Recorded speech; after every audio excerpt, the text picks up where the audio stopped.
that's another story of me telling you how loyal I was to him. Like, me and my homies were there to make sure he was okay every Saturday. Make sure he got his $200. We ain't get nothing. Oh, we just going in to make, you know what I mean, try to have a good time. But early on, it wasn't a good time. We about to fight every time. They throwing chicken bones at him, throwing money at him. Like, that shit was crazy. Like, that shit was crazy back then.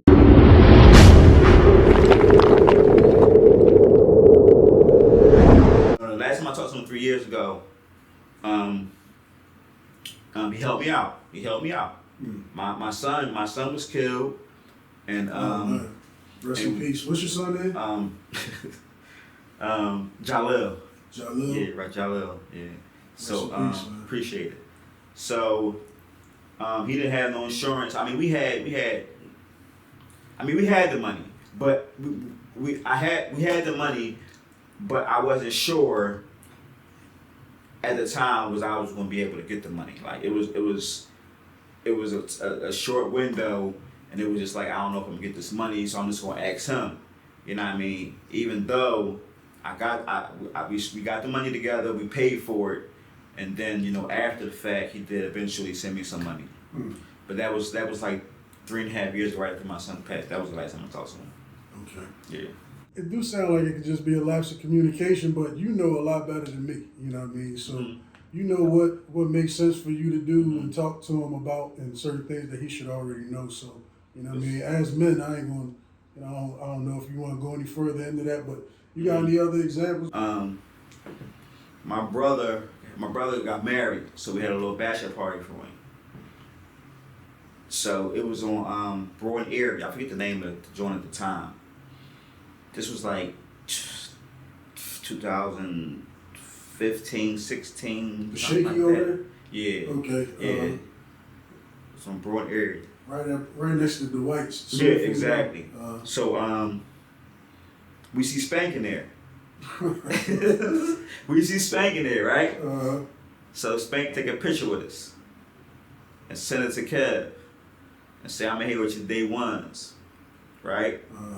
So the next day, Kev called me and was like, yeah, we having the Soul Plane 2. No, not the Soul Plane 2. Think Like a Man 2 premiere. I was about to say, damn, it's a Soul Plane. No, so Think Like a Man 2 premiere in New York. You know what I mean? Y'all want to come out? So I'm like, yeah, sure. You know what I mean?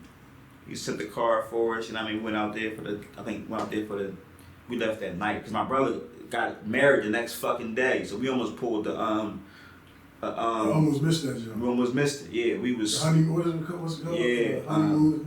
No, what's it? Yeah. With Mike Tyson in a minute? Yeah, they went to Vegas. Yeah. We had went, and that was kind of funny to me because Spank, and people might be like, oh, you nitpicking, like, but I look at it like if Spank would have never reached out to him and told him I'm here with your day ones, he would have never called us out.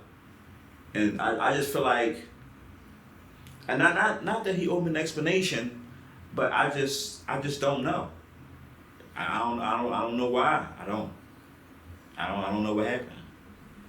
That sounds crazy because y'all definitely, I don't know why y'all don't just talk about this shit.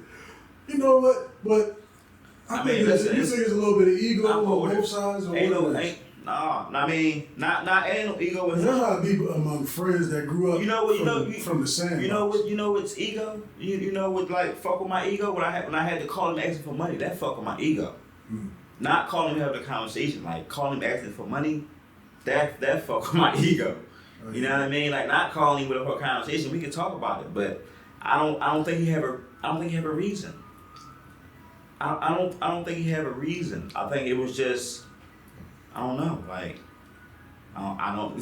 That's what I'm trying to tell you. I don't know. I don't know. Like, I don't know. There's nothing no reason that I done nothing to him wrong. I'm gonna tell you another story. And my brothers and cousins can vouch on this. It was a club in Atlantic City called Sweet Cheeks. This is shaky. That's it ain't no shaky. That sound like the shaky. It do, but it was a regular club. But they did comedy on Saturdays. Okay. And this is not the Atlantic City you think I'm talking about. This ain't the gambling and the lights. This is in the ghetto. This is like in the hood. Okay. This is like after hours.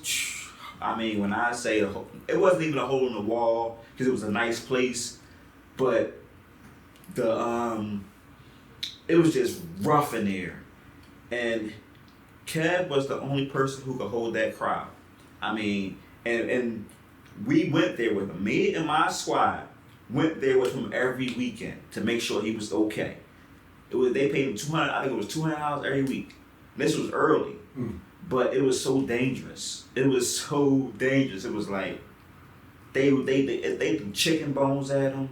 They threw money at him, like to the point where we was about to fight a couple times. At Sweet Cheeks. Sweet Cheeks, but eventually we became cool with everybody there.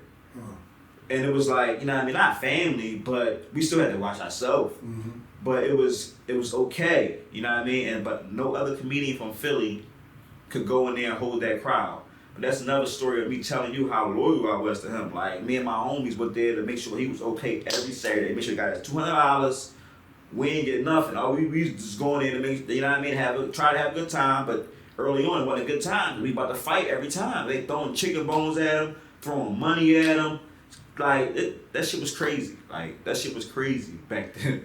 Yeah, that was crazy. Sweet Cheeks. Ask Kev. Kev know about Sweet Cheeks. Ask him about Sweet Cheeks, y'all. What year was this? This was, mid 2005, 2006. I don't even know. Yeah, something like that. Balls at Kev Throwing chicken balls at him. Throwing chicken balls at him. I mean, he bust some crazy pulled traps out guns on us. All kind of stuff in there.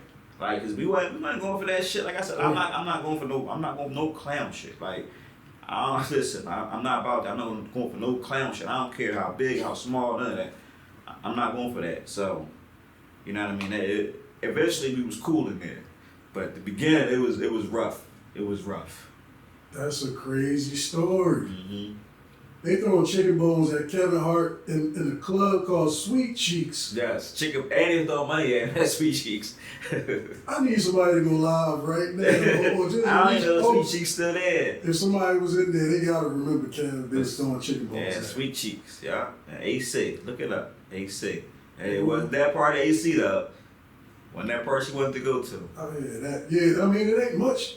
Right, it ain't that big. Strip. It ain't that big, but wherever Sweet Cheeks at was rough. It was rough, like it was. We was driving there, like, man, should we fucking go here tonight, man? Like we was like regretting trying to go to Sweet Cheeks to get that little 200 for him. That's crazy. But you know, it is what it is. I was there in the trenches there. Yeah. You talking about $200 bookings? $200, yeah, and like when he did the and this is also just the loyalty. Like when he was doing the early show at the Laugh House. You know, I was young. I was probably in my late. No, I wasn't in my teens, early 20s. I wasn't really making no money. I was working for like $8, $7 an hour, and he doing this every Thursday. They charged me $30 to get in. You gotta buy. They was charging you, and they was charging. Yeah, this is what I'm saying. This is before he was who he was, and I'm just going there every day just to support him. You know what I mean? Make sure everything good. Like I'm paying my little $30. Then you gotta is it 2 drink minimum? Drinks $20. You know, and I'm making like $250, $300 a week. I spend $200 in there every week. Right. You know what I mean? Like. So you know what I mean. I did what I could for him. It wasn't nothing I wouldn't do for him. You know what I mean? I mean, I don't know, man. That sounds like something that they do in the industry right now, though.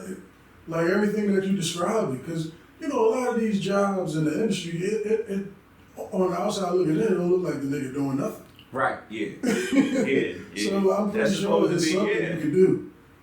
Cause that's what I thought. It's a job to just hold like. That ice right there need to be cold. They pay $1 million an hour to keep that ice cold. Go ahead, Lil. No, ain't no job like that. I know. I said I don't know. I'm just like I don't know. I think so. I think I've seen it, but I heard of that. Guess I ain't qualified for it. I ain't qualified. I ain't got a thermometer or something. They get some type of qualified, man. I don't know.